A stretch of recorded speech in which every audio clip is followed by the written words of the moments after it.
All right, welcome everyone to This Week in Wrestling History, episode 11. We're back. Yeah, back from a little break there. Apologies to everyone. Life kind of jumped in the way there. Jacob had a work trip to go on, and I decided to destroy my back trying to move a table, apparently. Not anything I can do. Yeah, just one of those things where life sucks, so put everything else on hold for Yeah, a life little bit. interjected. We apologize about that, but we're back now. Life, oddly enough, kind of getting in the way of this episode, too. Yeah, just a little bit. We were supposed to have a special guest, but he can't be here because of life. But the show must go on, so we're here, and we're going to do another episode today. So, good day for everyone then. Sure. Yeah, all right. So, I think we ended kind of on a down note last episode or the episode before that. So let's start on a down note this week, and then we'll get better. How's that sound? Yeah, might as well. Just keep it low. Yeah. So as we're recording this week, it's Wednesday, and just this past Monday, on Monday Night Raw, Bombshell. Roman Reigns opened the show and announced the leukemia that he had in remission for 11 years has returned. Super unfortunate. As I was saying to Jacob earlier at work today, it feels like someone that's not a Roman Reigns fan had an evil genie and made a wish of, boy, I wish Roman Reigns wasn't in the main event so much. So the genie granted the wish in the worst possible way. Yeah. Nobody ever wants something like this to happen. We can boo the guy all we want. We can say that we don't like his character. Right. And I think we've been pretty consistent on that point that we've been down on the character and the use of the character, but the guy himself, we had always only ever heard positive things about. And Yeah. since the announcement, just... So I saw a comment on Reddit that I think captures the sentiment here perfectly. It's really amazing how positive the wrestling community has been about this whole thing, especially a community that at times not always known for being the most polite, happy community in the world, and hopefully we'll never have to see anything like this ever again. We can only hope, but it's good that for as much as people like to take this stuff seriously, that they can set the characters and the stories aside. And Right. I've not seen anyone come out and be like, hey, screw that guy. I still don't like him because of the... Like, everyone has been able to divorce the human being Joe and the character Roman and right. genuinely feel for the human behind the character. And that's really great. Yeah. And especially all the other wrestlers who in and outside of the WWE have been all for him as well. It's not just the WWE in this whole thing. Every wrestling company I've seen, every independent wrestler, everyone I've seen has wished him nothing but the best. So it says something about the community that can come together at the worst of times. Right. All right. Any other news this week to cover besides that one? Just the stuff about Crown Jewel, if we want to touch on that. Yeah, I suppose we should. So again, we're recording on Wednesday the 24th. Wednesday the 24th we're recording on. No announcements as of when we're recording, but there's been a lot of talk that Crown Jewel is going to be moved by the end of the day. Yeah, so far it might be in New York, it might be in the UK, but the way that it's looking right now, I have a story up from Ringside News that says it might not even be up to the WWE at this point, that it might be something up to the State Department if they allow them to leave to Saudi Arabia. Right. It would not surprise me at this point that the U.S. basically says you are not going to Saudi Arabia. You have no choice in the matter, which, knowing Vince McMahon by reputation that he seems to have, would not sit well at all, and he would probably prefer making the call himself rather than having it forced upon him. Right. The other story that's on there is also talking about how it may end up being them more looking at what it's going to do to their revenue if they were to move it, which, for being a big for being a business. I can understand that.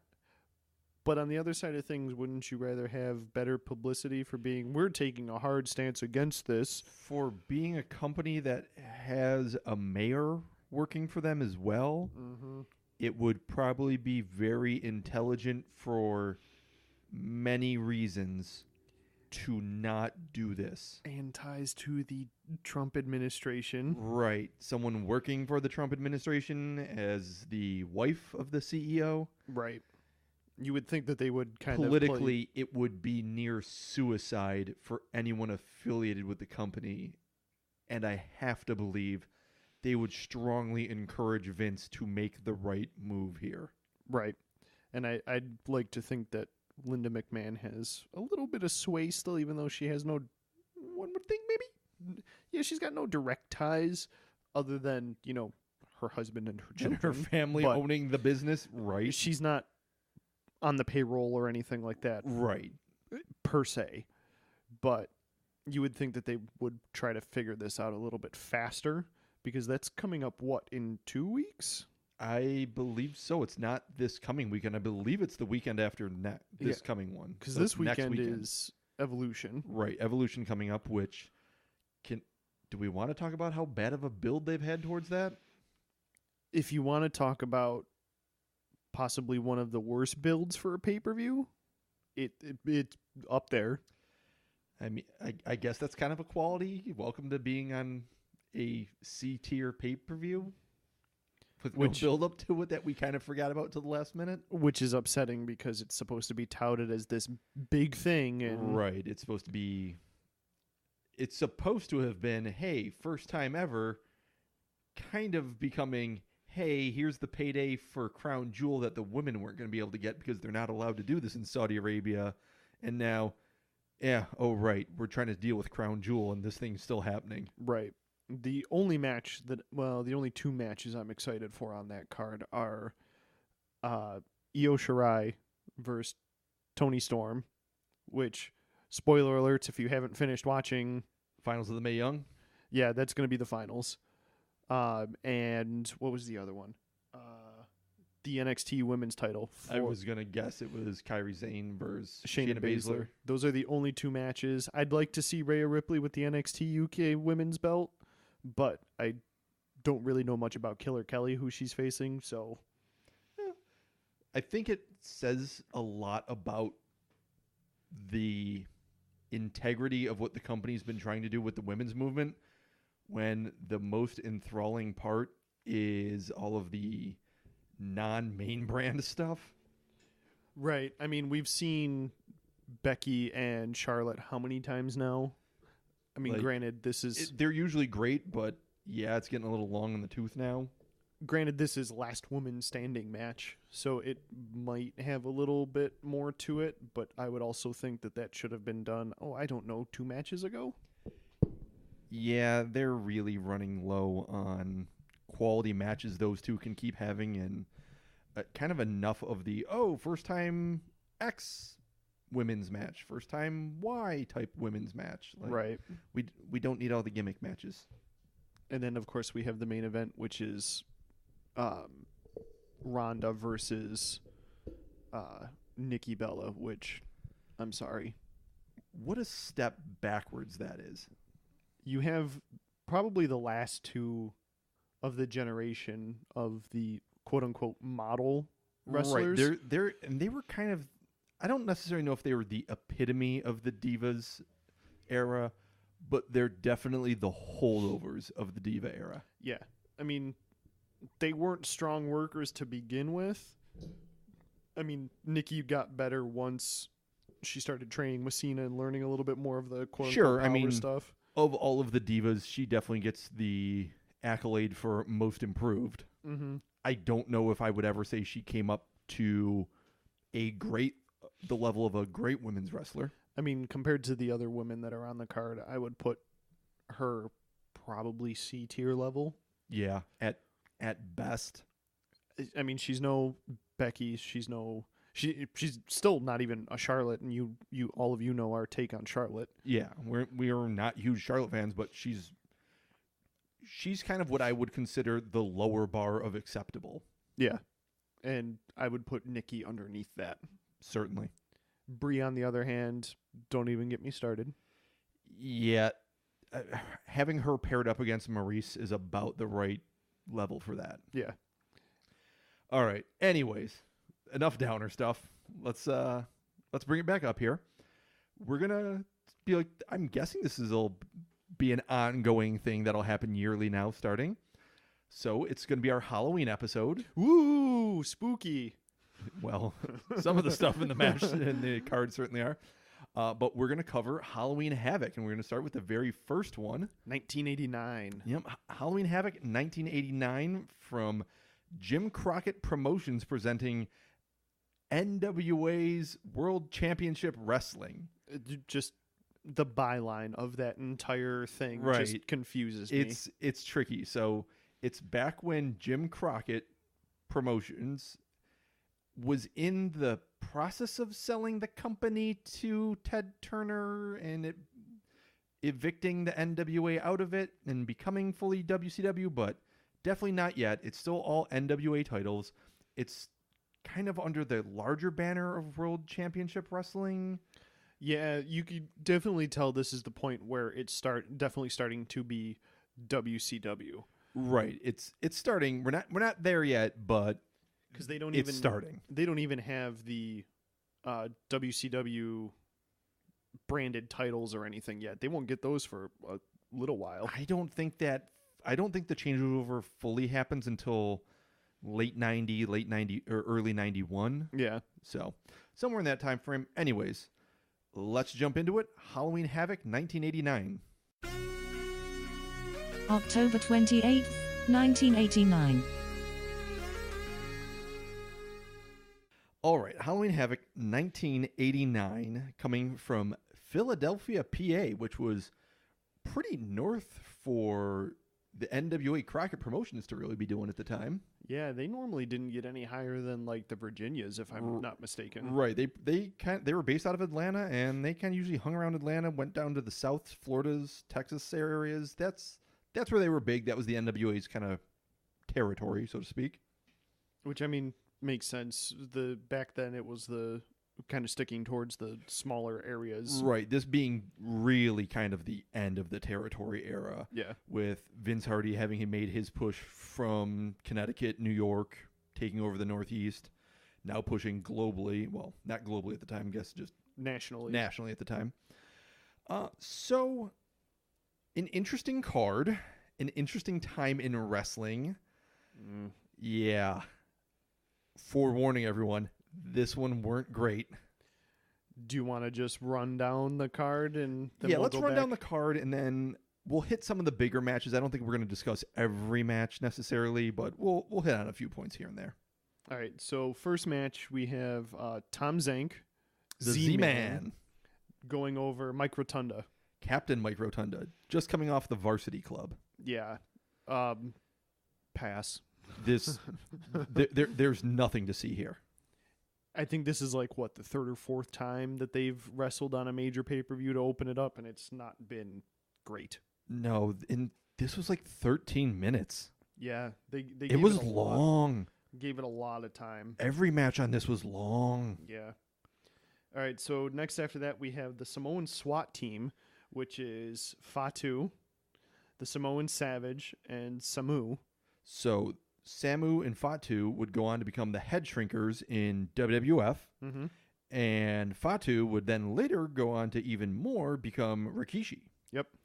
And I think his family got involved in the business as well. Yeah, you could say that. I mean, considering... Might be part of that whole Samoan family thing. Especially because of the guy that we talked about at the beginning of the... Yeah, and his kids. Yeah. They went over the Midnight Express, Bobby Eaton and Stan Lane version. With Dr. Death Steve Williams, and they had Jim Cornette in their corner because Cornette was a face during most of this. This was told me. This was a weird period of time, and it's probably the only time in history where Jim Cornette was a face. It was interesting to see because he wasn't very good at it. No, his shtick really does not transfer over well to being a face. No, he's much better as a heel, and Yeah, probably should have very much stuck dyed at in the that. wool heel. We'll see Cornette a little bit later here. Yep. Next match is Tommy Rich going over the Cuban Assassin in the shortest match on the card, which was still 9 minutes long. Tommy Rich's only claim to fame is that he was an NWA World Champion. But the thing that no one ever mentions is that Tommy Rich held the NWA Championship for 4 days. Yep. Shortest, I'm 90% positive, the shortest NWA champion in history. Yeah. And it was actually done just for a purely political thing. It's not like it was a reward for him being a great wrestler. It was bad. We'll talk about. I have a couple notes on this to say in a little bit, but let's get through the rest of the card here first. So then we jump to the tag team, first two-man tag team match, which is for the NWA World Tag Team titles, and it was the Freebirds, Jimmy Garvin and Michael Hayes, against the Dynamic Dudes. Yes. With Jim Cornette in their corner, and the Dynamic Dudes were Johnny Ace and Shane Douglas. Yeah, so we'll spend a little bit more time on this one in a little bit because there's actually some stuff to note here. So then we had another tag team match, which was Doom, the first ever showing up of Doom. Yep. With Woman in their corner. And this was the first real-time woman was ever involved in a major angle, at least as far as WCW goes. Yeah. So then we also had them going over the Steiner brothers. Yep. Which the first in one of their many tag matches for WCW. Yeah, this was actually very early in the Steiners being a team. Early on, it was originally just Rick Steiner, and then Scott didn't show up until much later, and then they became a team. After that, we had another title match, which was for the NWA US title, and that was Lex Luger retaining his title over Flying Brian Pillman. Yep. And well, that one I'll get into. So let me just start off by forewarning everyone. This was a weird time in history where NWA had people with quote-unquote finishing moves, but they didn't always use them. Yeah, they would use random roll-ups and especially on a pay-per-view, it's really weird not to see people pulling out big moves. Yeah, it was quite the thing to watch. Yeah. All right, match number 7. The Road Warriors, Animal and Hawk with Precious Paul Ellering. Of course.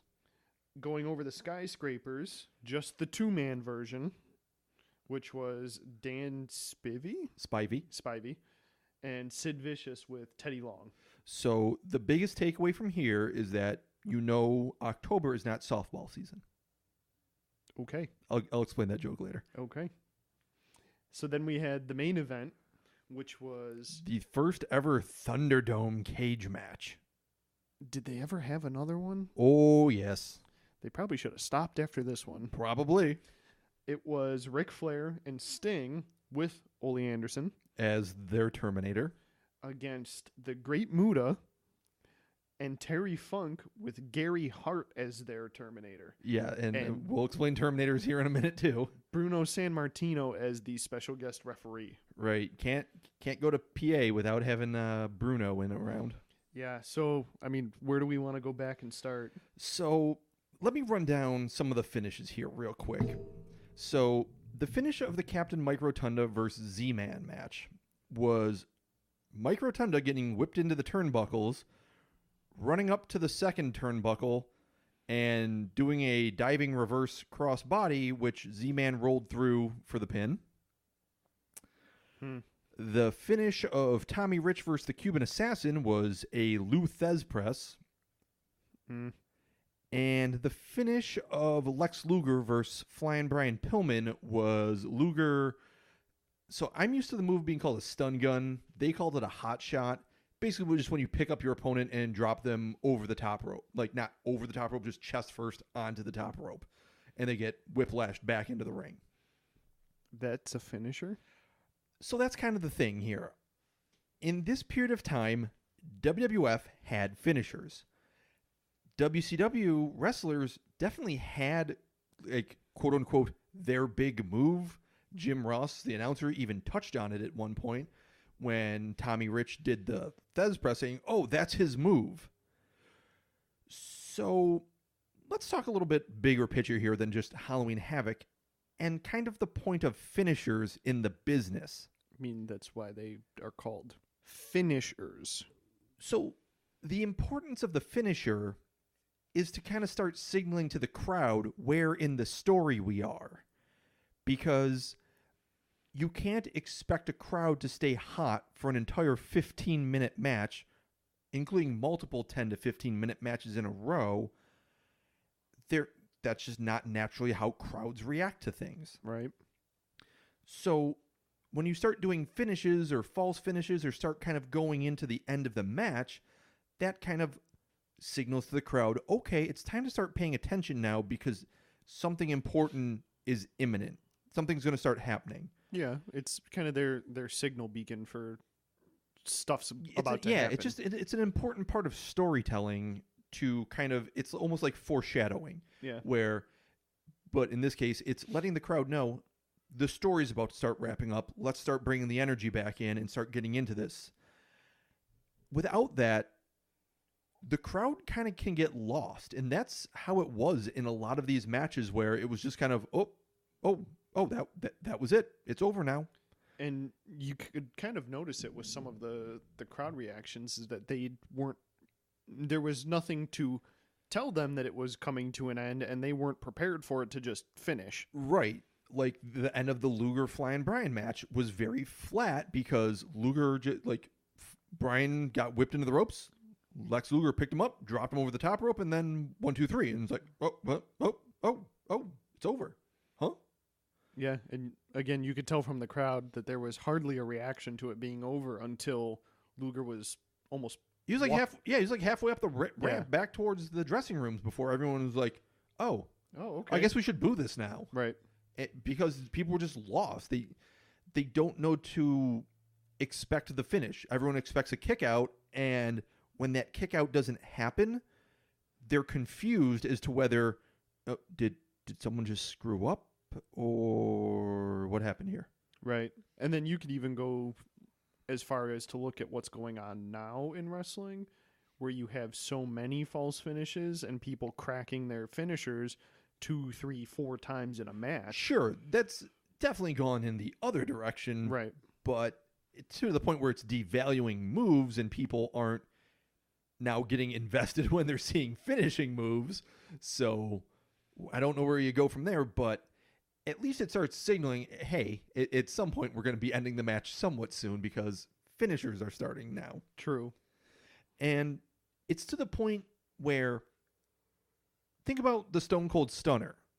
That was almost a finishing move with a finishing move. Like the kick to set up the Stunner was almost so integral to that whole course of things that really signaled to the crowd, hey, you need to pay attention right now because now a thing is about to happen. Right. I mean, you can't necessarily even say that you think of the Stone Cold Stunner without that front kick. Exactly. Whereas the Stunner is actually just the move where he drops the guy onto his shoulder.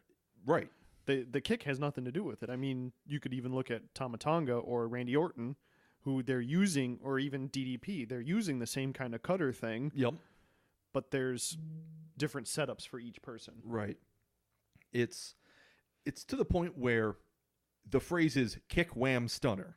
It's not just stunner out of nowhere like the RKO. Right. So that was a real big thing I noticed here, especially about the undercard of the whole evening, is just the lack of clear signaling made it feel a little low budget and low rent. And yeah, that's always been kind of, I think, one of the main issues I've always had with WCW going way back is it never felt as crisp or as polished of a product as WWF, and this is a little bit of part of it. It was harder to get into things because they don't, maybe it's me being a lazy fan, but they don't do some of the work for me. And right. I don't necessarily think that's being a lazy fan. I think that's them being poor at telling the story properly.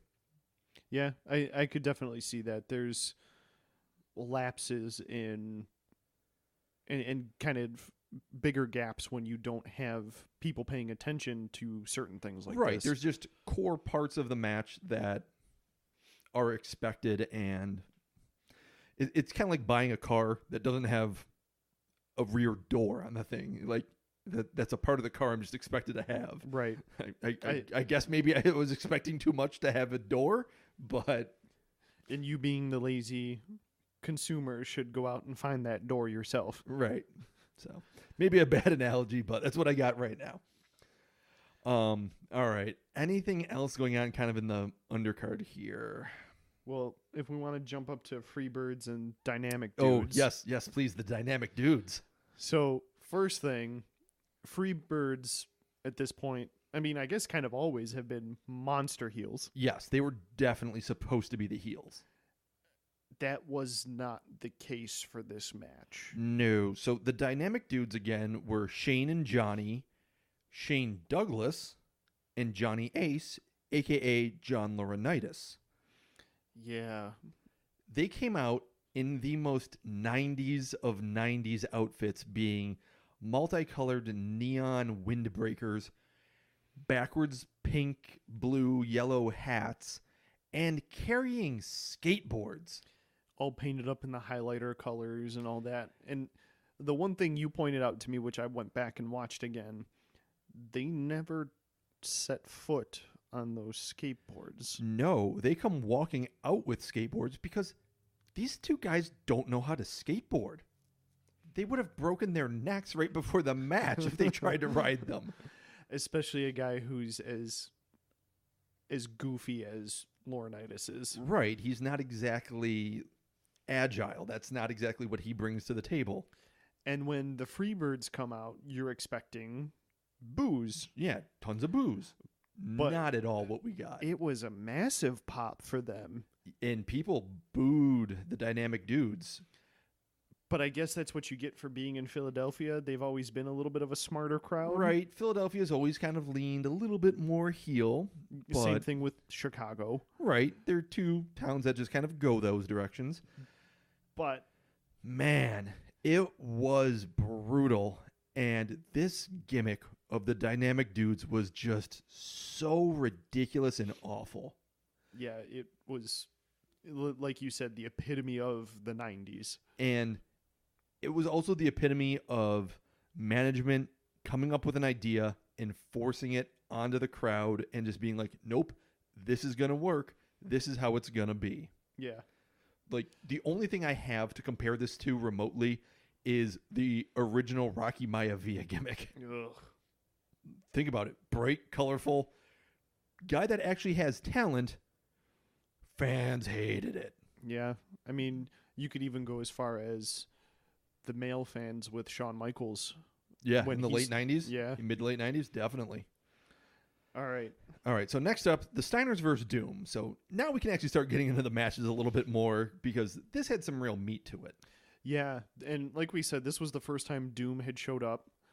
They were still wearing their masks at this point. Right, so this was actually born out of an angle where woman had been showing up to the Steiners matches and was kind of trying to catch the eye of Rick Steiner. And Rick had been losing some matches for the team because he was paying more attention to woman than he was paying attention to the match. Yeah. And again, I haven't seen too much of them prior to this. I've only seen Doom after they've taken the masks off. Mm-hmm. So this was something when they came out. It was like pre-Undertaker style stuff. Oh, But yeah. it was still like, as soon as these guys came walking out from behind the curtain, you're like, holy shit. Yeah, these Ron Simmons and Butch Reed, members of Doom, as they would later become known, at the time they were called Doom 1 and Doom 2 because the announcers are real creative like that. Anyways, yeah, it was originally billed as the Steiners, you will meet your doom at Halloween Havoc. So out comes the team of Doom, just these two massive human beings. And at that point, they were some of the biggest guys on the card. Like, so the skyscrapers were taller, but they were not built the same way Butch Reed and Ron Simmons were built. no, I mean, these two guys made made Lex Luger look normal. Right. They made Lex Luger look a bit anemic. He Yeah. looked scrawny next to Doom. So it was interesting to see because up until that point, the Steiners were pretty much the big guys on the block. Yeah, Scott Steiner was not a small guy by any means. And neither was Rick in his heyday. Right, and they looked small here. So definitely pretty notable as first appearance of Doom, first real major angle for woman, a.k.a. Nancy Sullivan, a.k.a. Nancy Benoit, in WCW. Yeah.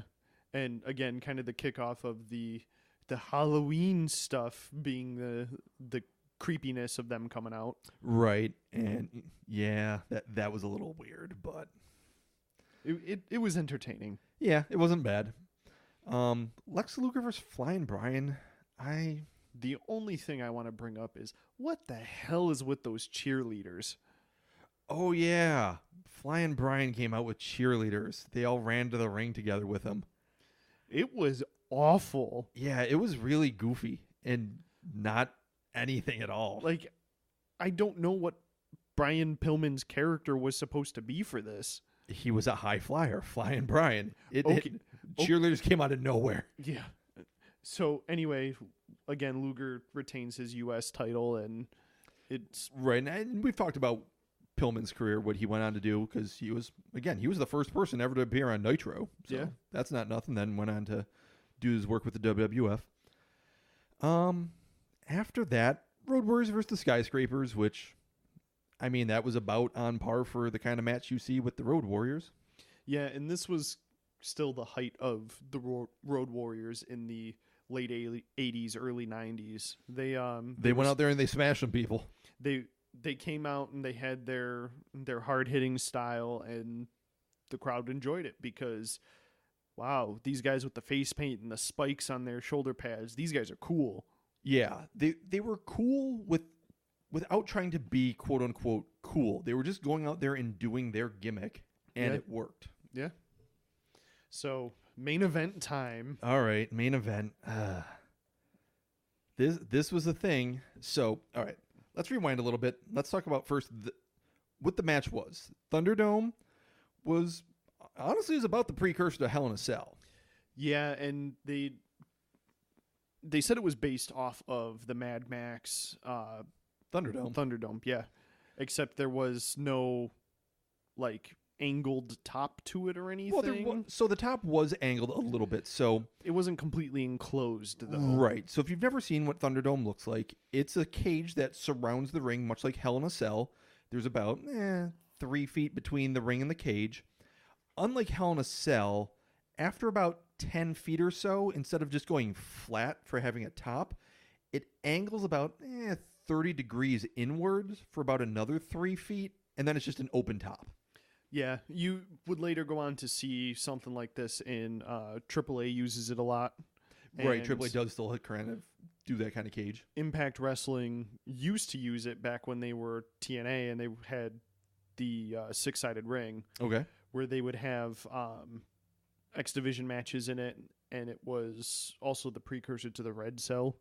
All right. They only had a very small opening that maybe was 8 feet wide in a So- circle, so it was precursor to a lot of stuff. Right. So this thing, the hole in the top of this thing was about the size of the ring, Yeah. I would say. Other big thing to note was the bars on this thing. It wasn't just chain link fence like Hell in a Cell. It actually had much bigger spacing on it than the old WWF blue steel cage, if you remember that thing. Yeah. So around the sides, the holes were a bit smaller than the roof holes, but the holes on the side were probably about 18 inches by 18 inches or so. It was a pretty sizable thing, and it was made out of solid steel bars instead of it being the mesh stuff. And then up at the top of it was actually, the holes were big enough to fit through. Yeah, you at some point you could tell that if Terry Funk, who's in this, wasn't leaning the right way, he could have gone straight through the side of it. Right, and I think at one point, Sting or Muta are up on the top of this thing halfway out the cage, just standing up through one of the holes in the thing. But anyways, so... Well, we have to get into the fact that it was supposed to be... that's what I was about to get to. Okay. So Go for it. It was supposed to be electrified. Right. This thing was supposed to be electrified, which we'll cover that once the match starts. Anyways, the only way to win this match was to have one of your Terminators. I don't know why they chose the name Terminator besides it sounding cool, because I get it. They terminate the match. Yeah. Basically, you have a corner man with a towel. The only way to win was to have your corner man throw in your towel for your team. So again, Terminators were Gary Hart for the bad guys, Ole Anderson for the good guys. So basic and special guest referee Bruno Sammartino. Why you need a ref for a theoretically no rules match? Who knows? Right. But weirder thing was it was actually done as a tag match inside of this thing. Which still, they were kind of pushing the tag rules. Yeah, like they still had to mostly, tag out yeah, they most mostly of the adhered time. to the tag rules, which, as we've seen in Hell in a Cell tag matches, just let everyone go at it. Right. There's just no- make it a tornado tag and Yeah. be done with it. Because there's no count out, there's no DQ. What's the point of having the tag rule? Right. So the other thing, let me go back to the cage actually descending from the rafters for this to Right. Well, let's set up the match first, and then we'll start with the actual in-ring action. So again, bad guys were the team of Terry Funk and the Great Muta, who were part of Gary Hart's stable, versus the team of Sting and Ric Flair. Mind you, Muda and Funk are the bad guys. We'll get to that. That's going to become a major sticking point for us later. Just keep that in mind. All right, so these guys, all four of these guys, or all six of these guys, come out to the ring. We have Bruno in the ring, and then they start lowering this cage from the rafters. Because, again, there's no door on it. So they all have to get into the ring for this thing to be dropped around them. Mind you, they're playing, like, crackling noises over the speaker. They're playing some knockoff of AC/DC as it comes down, and it's atrocious. So the cage itself isn't awful looking. There's some cool parts to it. They have some pyro lining around the top of it, just kind of like some spark cannons shooting off, like kind of like Goldberg style entrance pyro, just some spark cannons shooting sparks off the top of this thing. But the problem was they decided to also line this stupid thing with some Halloween decorations to make it look spooky. So it had like some fake barbed wire endpoints. It had some like burlap sack or something. Yeah, it had some burlap sacks, some just random like branches and like dried branches. Spooky Halloween Havoc. Yeah, sure. So they get this thing down, and 4 seconds into it being on the ground, Yeah, like nearly as soon as it touches down. Terry Funk jumps onto the ring and grabs a hold of it. Now, mind Right. you, This supposedly electrified cage. yep, he's climbing all over it like he's a chimpanzee. Yeah, he's just swinging around on the thing. He's kind of holding onto the cage with one foot, and then he has the other foot on the ring apron, and he's holding onto the top rope, and he's just kind of straddled between the two, and he's just kind of hopping around on the cage like, buddy, the entire bit. And there were promos throughout the evening leading up to this with them talking about this electrified cage, this electrified cage, this electrified cage. Dude just grabs it and jumps around it and starts swinging around. So, Mind you, not so much on the electricity, eh? right, which, mind you, it was supposed to be electrified. Right. So there was, I don't know what the electrified aspect of it was ever supposed to be, because about 4 seconds after Terry Funk's 4 seconds into ruining the entire mystique of the electrified cage aspect, some of the pyro at the top of the cage caught some of the dumb Halloween decorations on fire.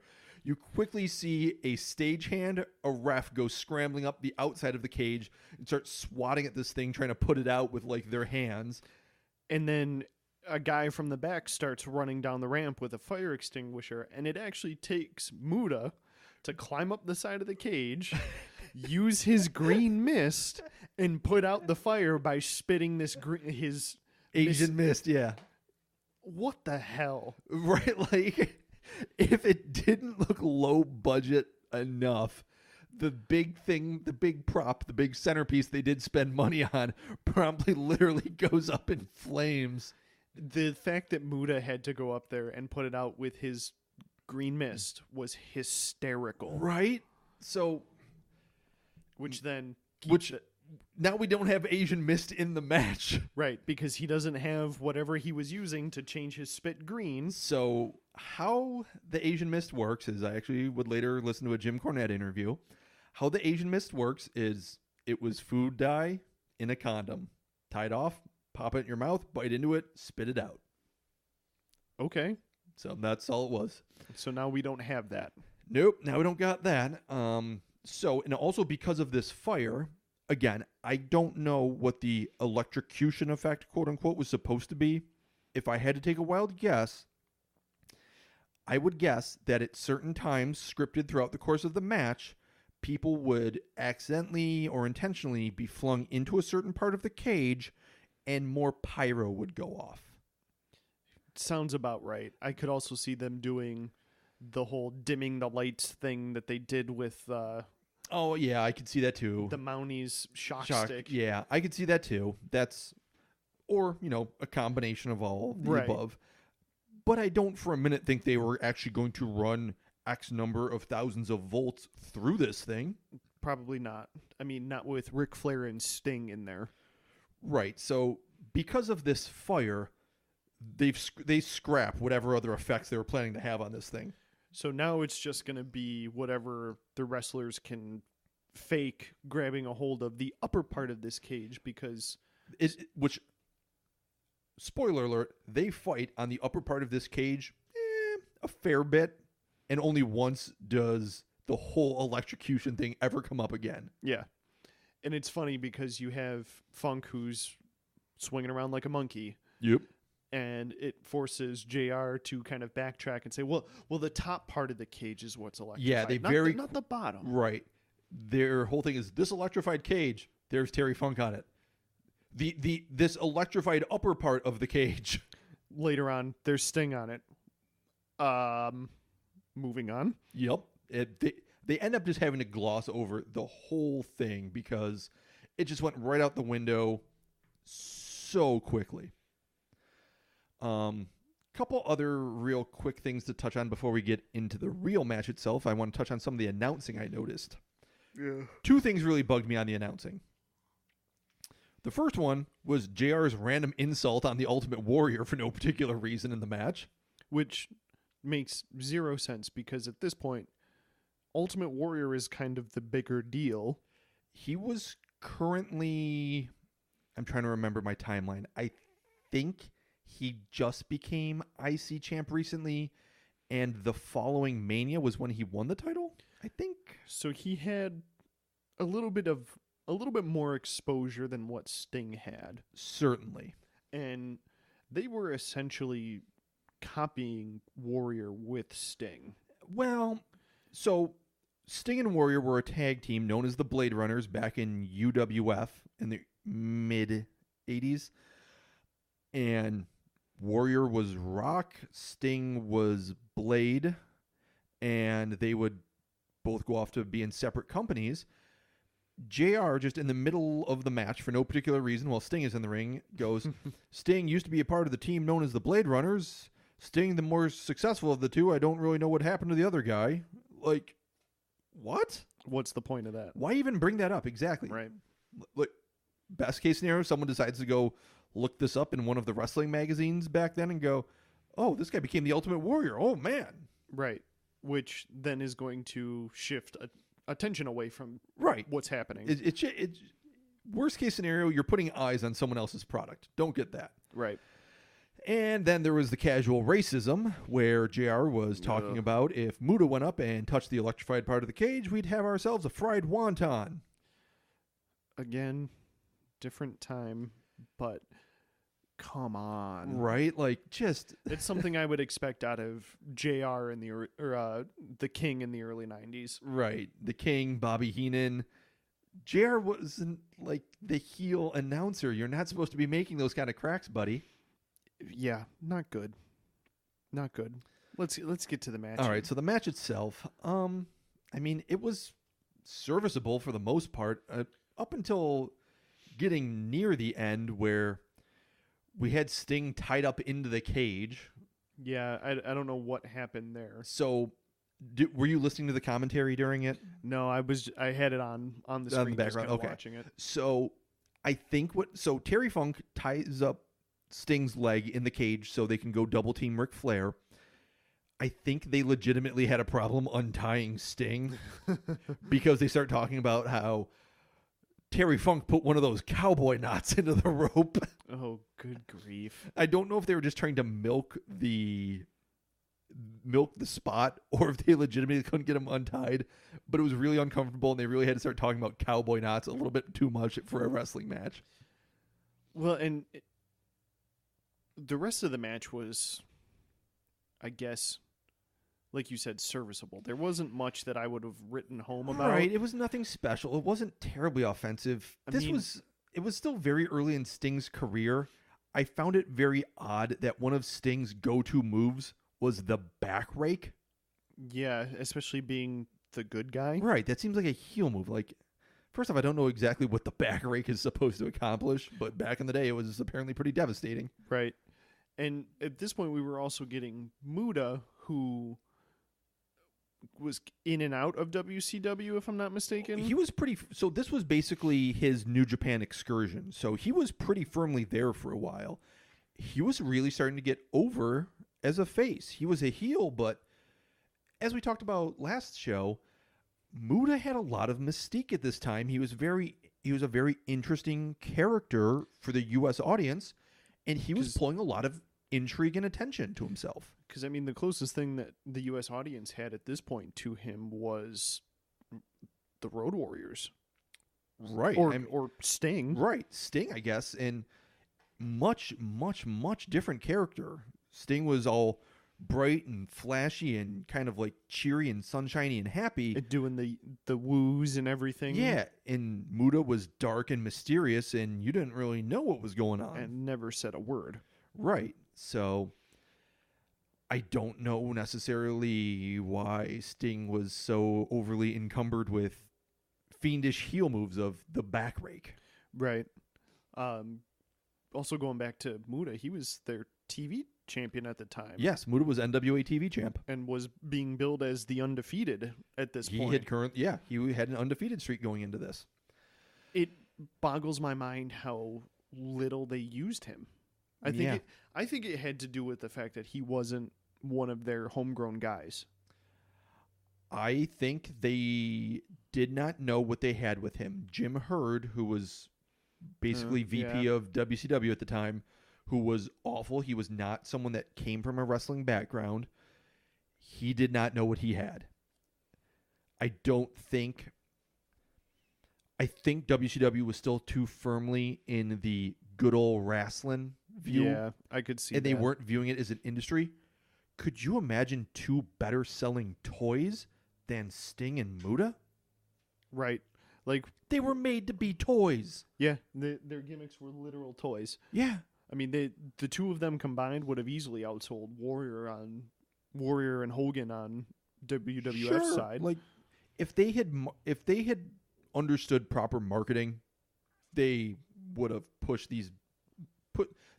Muda way harder than they did. Yeah. Not to say that they didn't, but he was still criminally underutilized.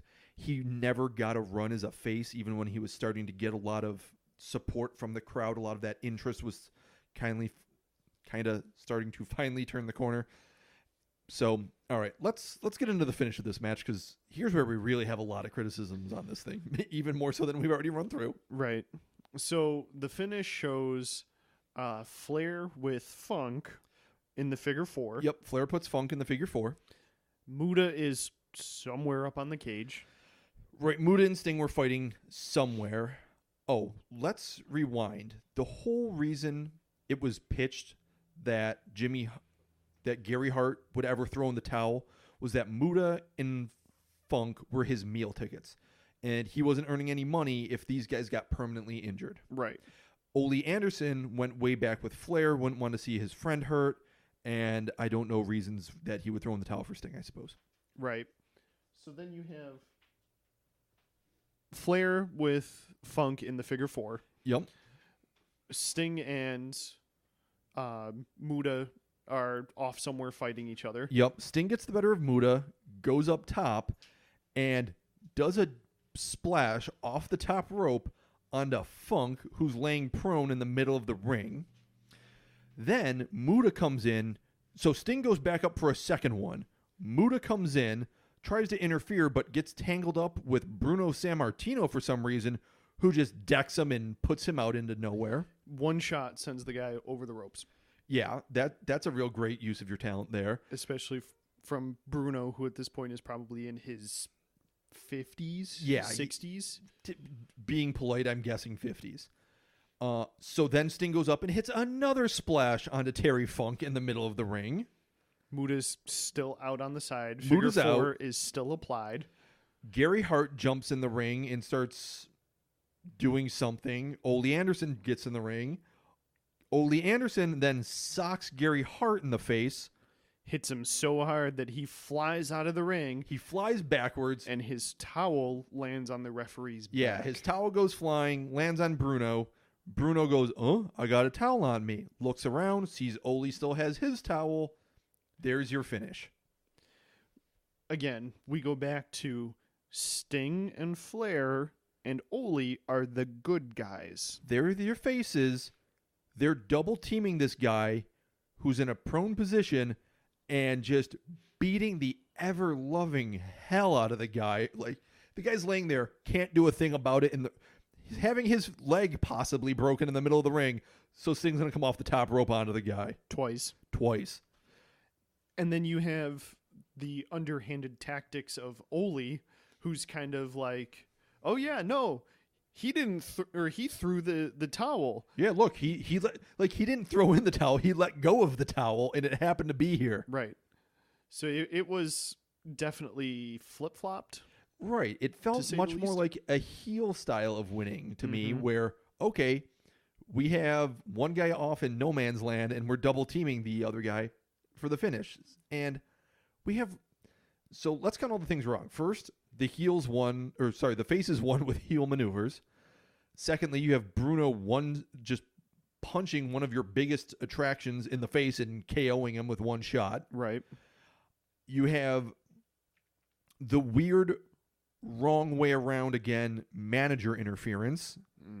And basically the heels accidentally lost. Yeah. I mean, this would that's just the recipe for sympathy. Right. If the heels had won in a similar fashion, it would have made much more sense. It would have made way more sense. So I have a bit of fantasy booking on this whole thing, where here's how I would have liked to have seen the finish go down. Instead of Sting double teaming Terry Funk, have Muda come in, have Sting grab him, put him in the Scorpion Deathlock, have Gary Hart actually being forced, the whole thing they set up with his meal ticket on the line here, have him being forced, like, crap, I don't have any outs here. My one guy's stuck in the Scorpion Deathlock. My other guy's stuck in the figure four. I ain't got no outs on this thing anymore. Right. One guy can't save the other guy. I still need to make money. Throw in the towel. That way you save both of them from looking... They still look strong because they're essentially not tapping out. They never give up to these moves that have been putting plenty of other people away. Figure fours put plenty of guys away. Yep. Scorpion Deathlock was built super strong at this point still. Muda doesn't get one-shotted by Bruno Sammartino. Then you have Flair and Sting go off and do their reuniting the Horsemen gimmick that they ended up going and doing and have their feud. Totally fine. This doesn't interrupt that whatsoever. Then you can have Funk and Muda both being a little bit annoyed at Gary Hart. Be like, what were you doing? I wasn't tapping out. I could have gotten out of that. Then you have Funk, or Gary Hart go to Funk. No. It wasn't because of you. I didn't think Muda could take it. Yup. And then you also have Gary Hart going to Muda. No, it wasn't you. I didn't think Terry could take it. That way it sets up a little something farther down the road. Right. That way you set up Muda turning face, still keeping his undefeated streak, and now he can go on to have a program with Terry Funk, have those guys be your top of the undercard, top of the mid-card there, and you can naturally do more with Muta. Move all that sweet Muta merchandise. Right. You want a cash cow like WWF has Hogan and Warrior. Yeah. You can only get so far with Sting and Flair. You drop Muta into that, you're at that point you're looking at probably John Cena level sales for Like, stuff. they easily could have pushed way harder into the mainstream if they had marketed those 4 people properly. Yeah. All right. I think that's about the end of Halloween Havoc here. We said on Yeah. Halloween Havoc. Yeah, no more bashing of Halloween. All right. We will be right back and go home with this whole thing.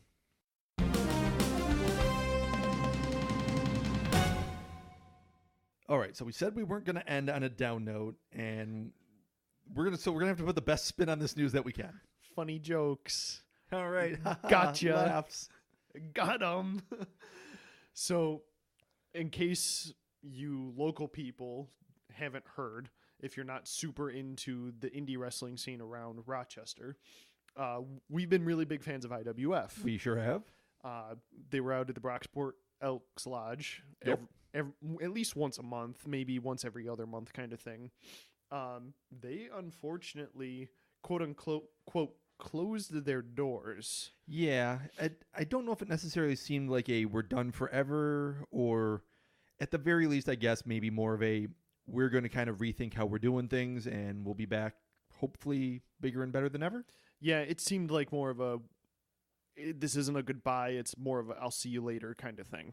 Yeah, so they'll be kind of on hiatus, I guess we'll say, for now, and I guess we're going to look for a new local place to go and check out some matches. Yeah, there's UPW around Rochester, which normally holds their stuff at Pineapple Jack's. I had heard rumors about them going into the Elks Lodge also. Well, they're actually a little bit closer for us, aren't they? Yeah, Pineapple Jack's is significantly closer than Brockport is. And why haven't we been going here before? Because Reasons. we like Falco. We do like Falco. All right. But again, keep an eye out for some of these guys, especially if you're around Rochester, or even if you're around the If you're around upstate New northeast. York, yeah, because I know like Sean Carr, he gets down Binghamton, Pennsylvania. Yeah, I mean, you got guys like Gavin Glass and Jordan Falco who also end up going over. And I mean, I think the last time I heard, Falco had a booking in Canada and somewhere in Maine at one point. And Mike Skyros, I know he is in Syracuse. He gets down to Binghamton as well. Yep. PA, I'm pretty sure. Yep. So, and Buffalo as well. Those guys are always around there. Yeah, and I can't remember the name of the promotion, but there is one out in Buffalo that I've heard has been doing fantastic recently.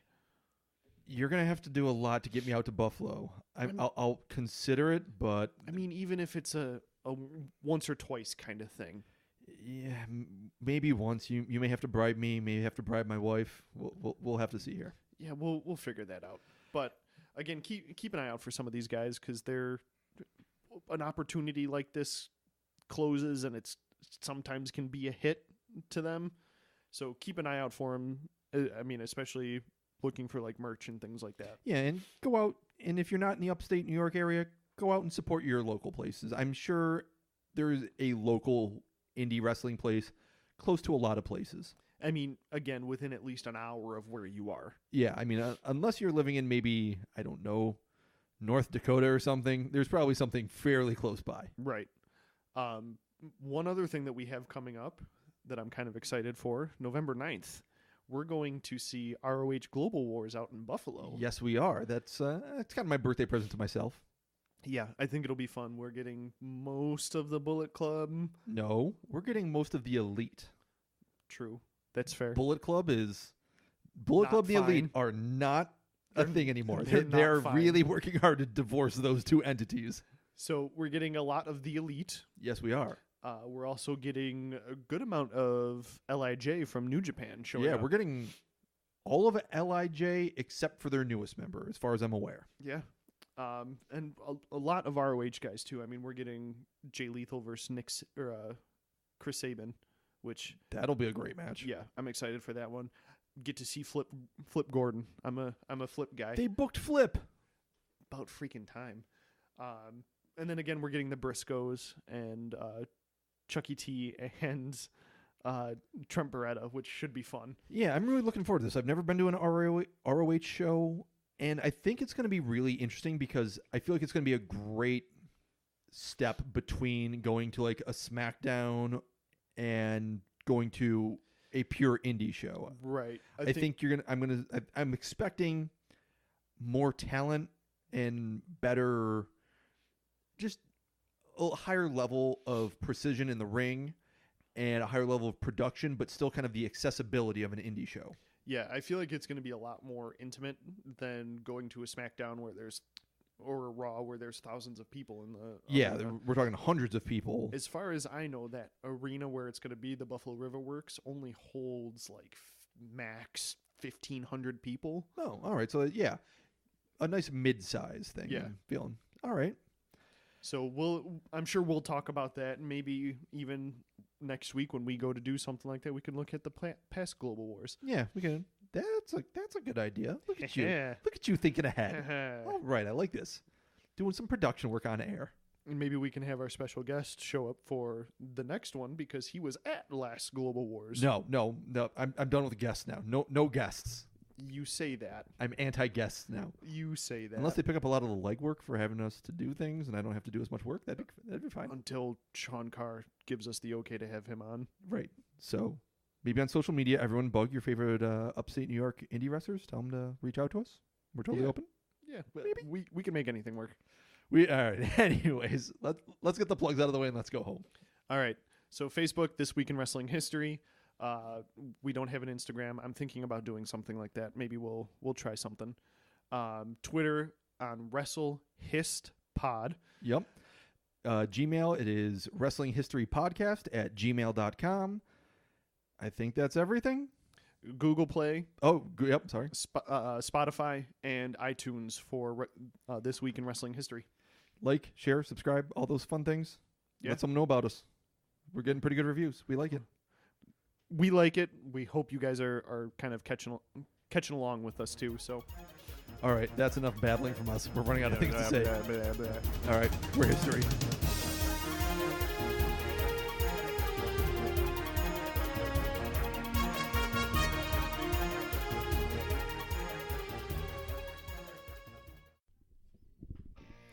Hey guys, this is Jamie, And this is Steve-O. and we are the hosts of Missing the Mark Wrestling Podcast. Hashtag your new favorite wrestling podcast. We are a wrestling podcast for wrestling fans by wrestling fans. And you can find us anywhere you can find your podcast, so check us on out. Every 2 weeks, you're going to get a brand new episode from us, anywhere from WWE pay-per-view coverage, what's going on in the state of professional wrestling, as well as interviews with superstars such as former WWE superstar Colin Delaney. And the review shows can get a little bit heated sometimes, but it's all in good fun. And we want you to join in on the fun. So please subscribe, listen, download. You can find us on Twitter and Instagram at @missingthemark_, as well as on Facebook, Missing the Mark Wrestling Podcast. And I don't think you'll regret it. The most must-listen-to wrestling podcast out there. All right. Thank you guys for checking us out, and we'll see you down the road.